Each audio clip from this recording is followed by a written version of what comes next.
Welcome to Rev Up, a podcast series focusing on the people and issues driving the fast-paced automotive mobility industry.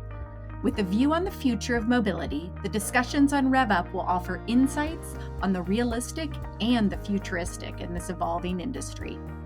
I'm Amy Kottman, and you're listening to Baker Hosts.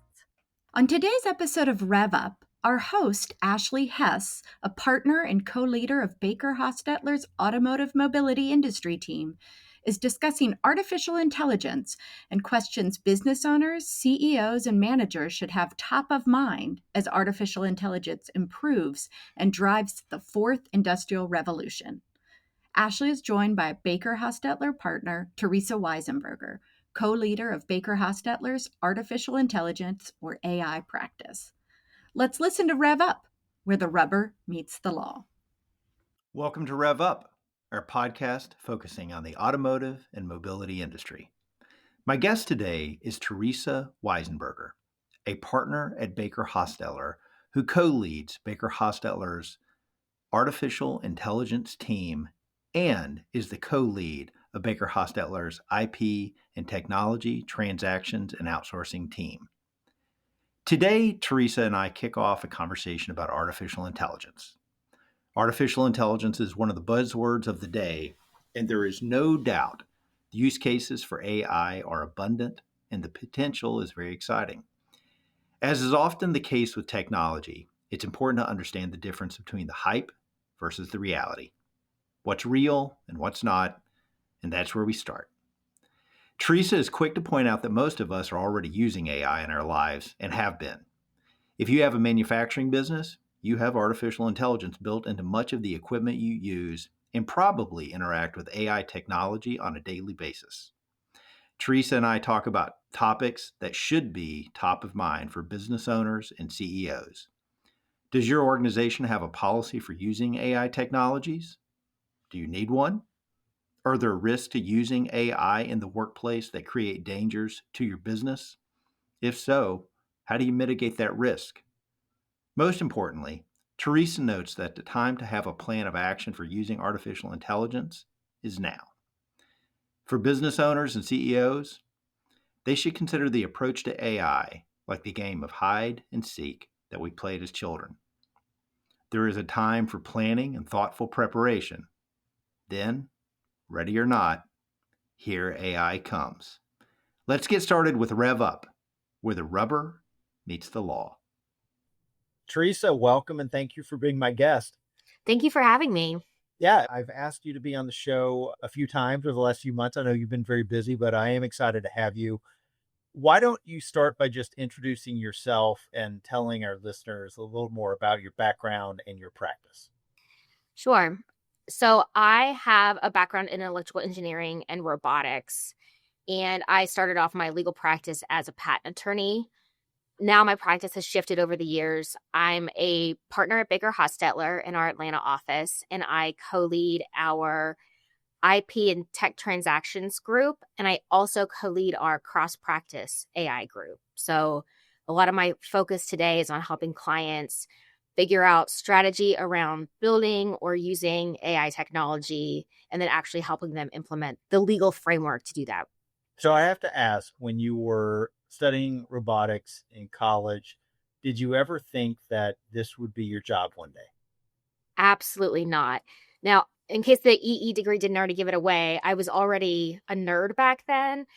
I wanted to be a patent attorney before I went to college. So that was my path, but I did not expect it to take this route. I couldn't have foreseen ChatGPT back then.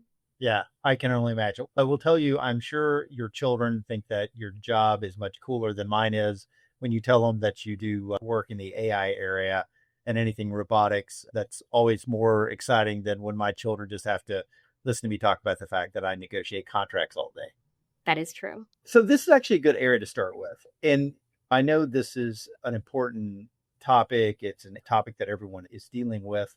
But I do sometimes wonder, is there a bit of hype here, or is AI being overhyped in terms of how it's going to impact industry, how it's going to be used?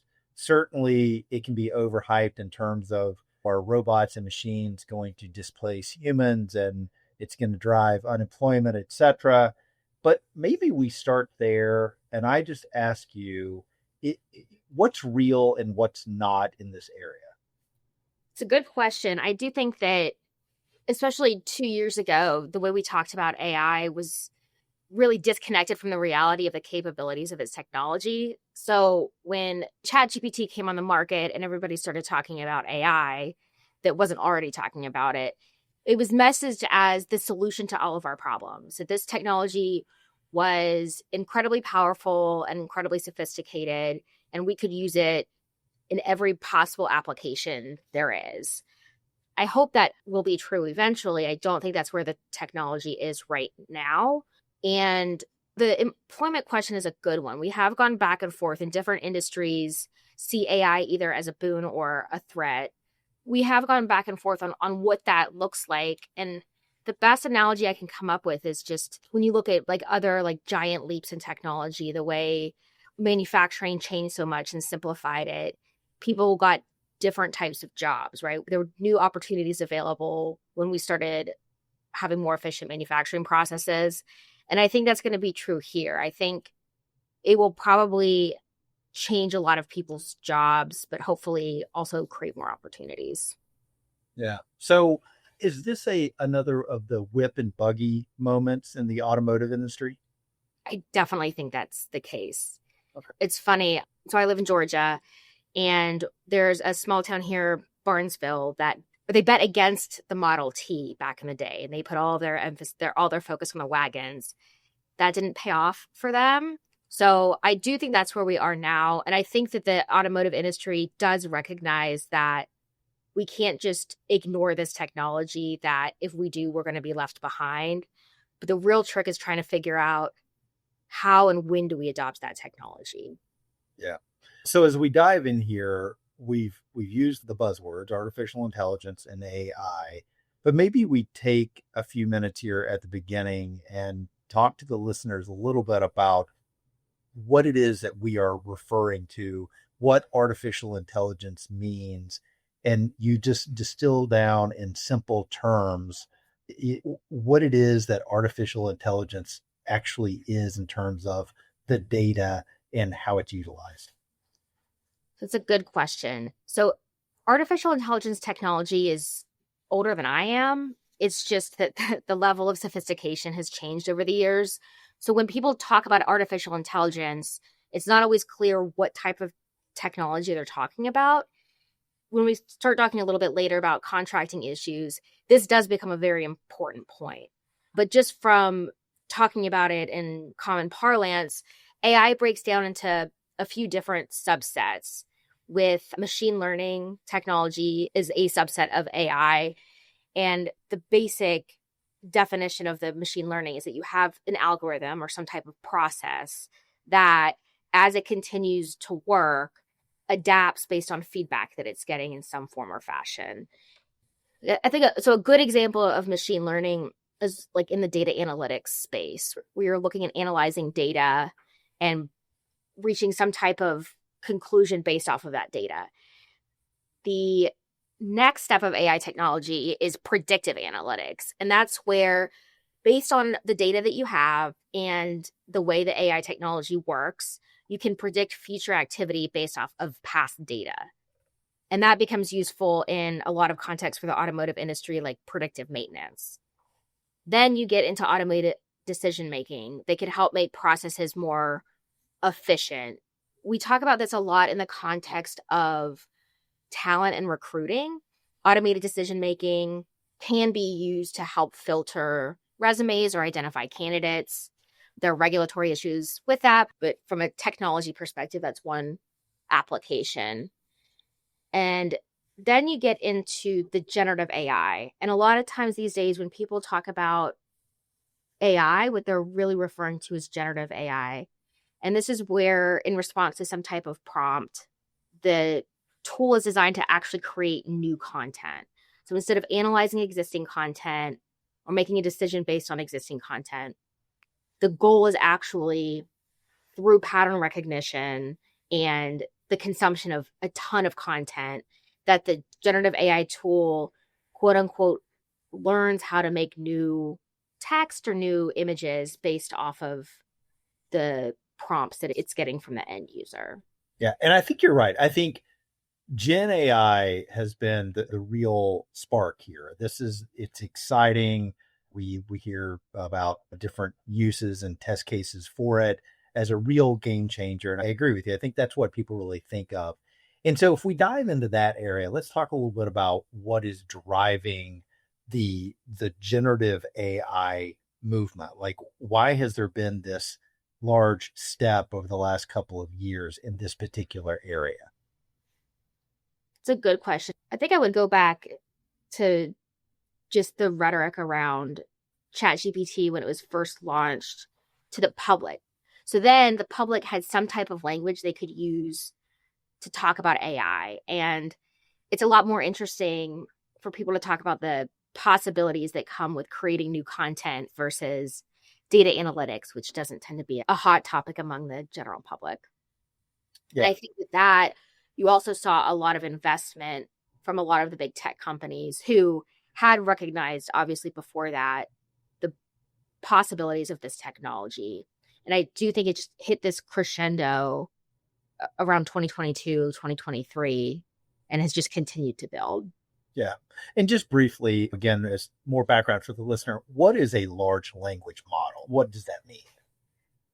So a large language model is an imprecise term, which tends to happen a lot in the AI context, but it's referring to a foundation model, which is a giant model that's trained on almost all of the data you can get your hands on to create this general purpose tool. This tool can be specialized or customized for different use cases, but at the heart of it, you have two different types of like big foundation models that we're talking about in the context of the technology today. And the first one is text generation or natural language processing technology. And so again, like going back to the pattern recognition, these are the models that allow the computer to recognize patterns in language in the way we communicate, and then use that to both interpret inputs and then to generate outputs. And the second type of foundation model that we talk about a lot today is the text to image generation. And with this type of tool, it's a similar concept, except that in addition to being trained on text, the foundation model also is trained on content data. And they're called foundation models for a reason. These are what underlie so many of the different applications. And so once you have that foundation, then the real value, I think, is going to be for the different AI providers and the different users is how you customize that and create a more special or sophisticated tool geared towards a particular use case. Okay. So let's dive in now, and let's say that I am a general counsel of a manufacturing company. It could be an automotive company that actually makes vehicles, could be a supplier of parts and components in the supply chain, or I'm the president of one of these companies. What needs to be on my radar? What do I need to be thinking about in terms of how AI is used in my company? Do I need policies to guide my employees? What do I need to be thinking about? What needs to be on my radar in terms of how AI is used? So the first thing I always tell clients is that we have to make sure that we don't treat AI as a solution in search of a problem and just look for opportunities to inject AI throughout your organization. It is a powerful tool. It's not always the right tool. And we really want to avoid implementing AI technology for the sake of implementing AI technology. So the second thing I tell clients is, and most clients already know this, is you're already using some type of AI technology, particularly in the manufacturing context, right? You have automated processes throughout that whole process. So you have to recognize like the different types of AI and that there are different types of risks that go with each of those, and figure out how to kind of cabin those risks and message the way certain technology will be implemented within your organization. So I keep going back to ChatGPT. This is the common example that clients come to us asking about simply because it is popular among the general public. But the limitations and the risks and the capabilities of the technology is going to depend greatly on what that technology is and how you're using it. And so at some point, as the president or CEO, you would want your organization to have a pretty clear understanding of where AI is implemented in your organization, in processes for monitoring that AI technology and educating your employees on how to use that, and then also figuring out how to assess new AI technologies that are coming through the process. So it's a step above the vendor risk assessment that you already see with software solutions that are adopted by manufacturers or other clients. And are you advising clients that they should have written policies with regard to the use of AI in the organization? Yes. Now, it can be very overwhelming, and we don't want our clients to suffer from like decision paralysis. So we generally start with a high-level AI policy that looks a lot like some of the other policies that we give to employees on acceptable use or anti-discrimination, which is basically saying we have a process for evaluating and implementing AI technology in our organization, that it is methodical, and that we recognize the opportunities, we recognize the risks, and then we give basic principles for how that organization is going to approach AI. Generally, that includes statements like, we will make sure that the use of AI doesn't compromise the confidentiality of our data or our clients' data, and that we recognize the human oversight role that might need to be played for a lot of the different AI applications. And then finally, a lot of just using AI in line with the organization's values and in compliance with law. So this is a high-level policy that just draws a line in the sand for where you're going to actually start with thinking more proactively about the AI technology.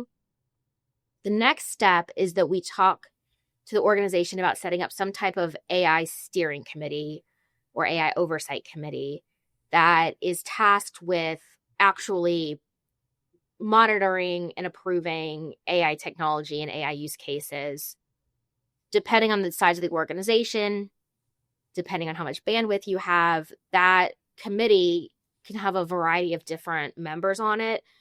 At the basic, you want a representative from legal, from finance, because they're the ones that are going to be paying for this, from business operations at some point, and then HR, and of course, IT, because they can help evaluate the efficacy of these tools.